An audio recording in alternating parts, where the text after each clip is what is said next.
بسم اللہ الرحمن الرحیم۔ علم و دانش کے اس چینل پر خوش آمدید۔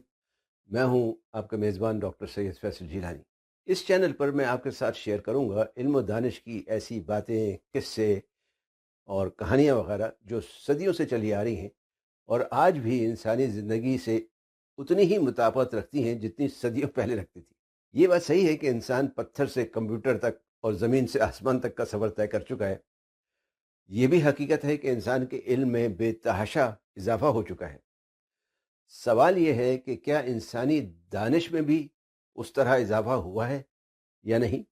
اس سوال کا جواب کچھ مشکل ہے۔ ہو سکتا ہے دوران گفتگو اس سوال کا جواب بھی مل جائے، لیکن اس سے پہلے ایک بنیادی سوال اور ہے، وہ یہ کہ علم و دانش میں کیا فرق ہے؟ بعض لوگ علم و دانش میں فرق نہیں کرتے، لیکن حقیقت میں علم و دانش دو مختلف چیزیں ہیں۔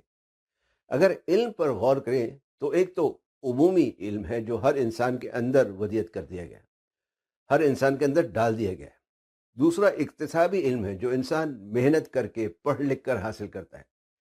تیسرا تجرباتی علم ہے جو انسان اپنی زندگی کے تجربات سے سیکھ کر حاصل کرتا ہے۔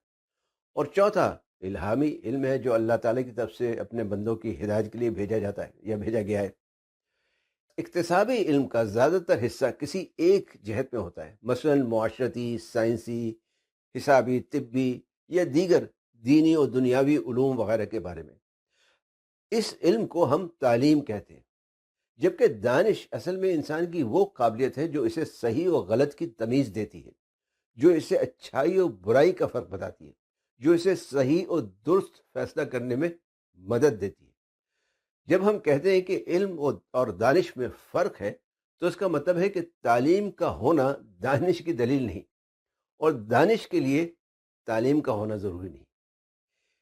اسے سمجھنے کے لیے دو مختلف اور مختصر قصوں پر نظر ڈالتے ہیں۔ ایک قصہ سقراط سے منسوب ہے اور دوسرا دراصل ایک اقتباس ہے جناب اشفاق احمد صاحب کی کے ایک علم و دانش کے مضمون سے۔ سقراط سے کسی نے پوچھا کہ تم نے علم کیسے حاصل کیا؟ تو سقراط نے جواب دیا کہ جاہلوں اور بیوقوفوں سے۔ لوگوں نے کہا یہ کیا بات ہوئی، بھلا یہ جاہلوں بیوقوفوں سے کوئی علم کیسے حاصل کر سکتا ہے؟ سقراط نے کہا بالکل ایسا ہی ہے، میں نے علم جاہلوں اور بیوقوفوں سے ہی حاصل کیا ہے۔ لوگوں نے پوچھا وہ کیسے؟ سقراط نے کہا میں نے سارے وہ کام کرنا چھوڑ دیے جو جاہل اور بیوقوف لوگ کیا کرتے تھے۔ آپ کے خیال میں سقراط کا یہ جواب علم کے زمرے میں آئے گا یا دانش کے؟ اگر آپ کا کہنا ہے کہ دانش کے تو بالکل صحیح۔ اشفاق احمد صاحب کے مضمون میں جو قصہ بیان ہوا ہے وہ کچھ یوں ہے کہ میں نے تائے سے کہا، تایا سن، تجھے میں ایک بڑے کام کی بات بتاتا ہوں۔ وہ بڑے تجسس سے میری طرف دیکھنے لگا۔ میں نے اسے بتایا کہ یہ جو مکھی ہوتی ہے اور جسے معمولی اور بہت حقیر خیال کیا جاتا ہے، یہ دیکھنے اور بینائی کے معاملے میں تمام کیڑوں سے تیز ہوتی ہے، کیونکہ اس کی آنکھوں میں 3000 محدب شیشے یا لینس لگے ہوتے ہیں اور یہ ہر زاویے سے دیکھ سکتی ہے۔ اور یہی وجہ ہوتی ہے کہ جب بھی اور جس طریقے سے بھی اس پر حملہ آور ہو یہ اڑ جاتی ہے، اور اللہ نے اسے یہ بہت بڑی نمایاں خصوصیت دی ہے۔ اب میں سمجھ رہا تھا کہ اس بات کا تائے پر بہت روب پڑے گا، کیونکہ میرے خیال میں یہ بڑے کمال کی بات تھی، لیکن تایا کہنے لگا، لکھ لعنت ایسی مکھی پر جس کی 3000 آنکھیں ہوں اور وہ جب بھی بیٹھے گندگی پر ہی بیٹھے۔ یہ جملہ اصل مضمون میں پنجابی میں ہے۔ اس کے بعد وہ مزید لکھتے ہیں، خواتین و حضرات، یہ بات ہے دانش کی، ایسی باتیں علم کے زمرے میں نہیں آتی۔ اگر اس قصے کا تجزیہ کریں تو جو شخص مکھی کے بارے میں اپنی معلومات کا اظہار کر رہا ہے وہ اصل میں اس کا علم ہے، اس کی وہ تعلیم ہے جو اس نے حاصل کی۔ لیکن اس کی بات سن کر جو جواب تائے نے دیا وہ نہایت معنی خیز اور گہرا ہے۔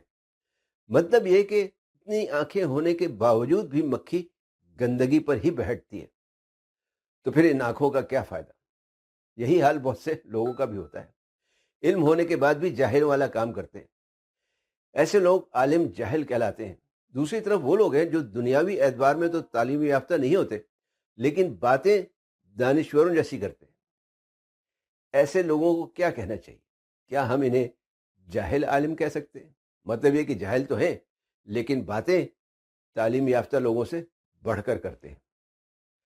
بہرحال جاہل عالم کہنے میں کچھ معیوب لگتا ہے، اس لیے میرے خیال میں انہیں دانا کہنا ہی بہتر ہوگا، بلکہ کافی ہوگا۔ تیسری قسم ان لوگوں کی ہے جن میں علم کے ساتھ ساتھ دانش بھی پائی جاتی ہے۔ ایسا ہو تو سونے پر سہاگا ہو جاتا ہے۔ جب علم و دانش دونوں ملتے ہیں تو انسان ارسطو، سقراط، بقراط بن جاتا ہے۔ انسان فیثاغورس، جابر بن حیان، سعدی، رومی و اقبال بن جاتا ہے۔ انسان کنفیوشس اور گوتم بدھا بن جاتا ہے۔ انسان شیکسپیئر، آئنسٹائن اور ایڈیسن بن جاتا ہے۔ علم و دانش انسان کی زندگی بدل دیتی ہے۔ یہی اس چینل کا مقصد ہے۔ میں کوئی عالم یا دانشور نہیں، میں بھی آپ کی طرح علم و دانش کا متلاشی ہوں۔ علم و دانش کی جستجو میں ہوں۔ اس تلاش و جستجو میں جو باتیں، قصے، کہانیاں اور حکایت وغیرہ میرے علم میں آئیں گی، میں آپ کے ساتھ شیئر کرتا جاؤں گا تاکہ آپ بھی ان سے فائدہ اٹھا سکیں اور اپنی زندگی بہتر کر سکیں۔ ویڈیو پسند آئی تو لائک، شیئر اور کمنٹ ضرور کریں۔ علم و دانش کی باتیں سننے کے لیے اس چینل کو سبسکرائب کر کے بیل آئیکن پر کلک کرنا نہ بھولیں تاکہ آپ کو آنے والی ویڈیوز کی بر وقت اطلاع مل سکے۔ والسلام علیکم ورحمۃ اللہ۔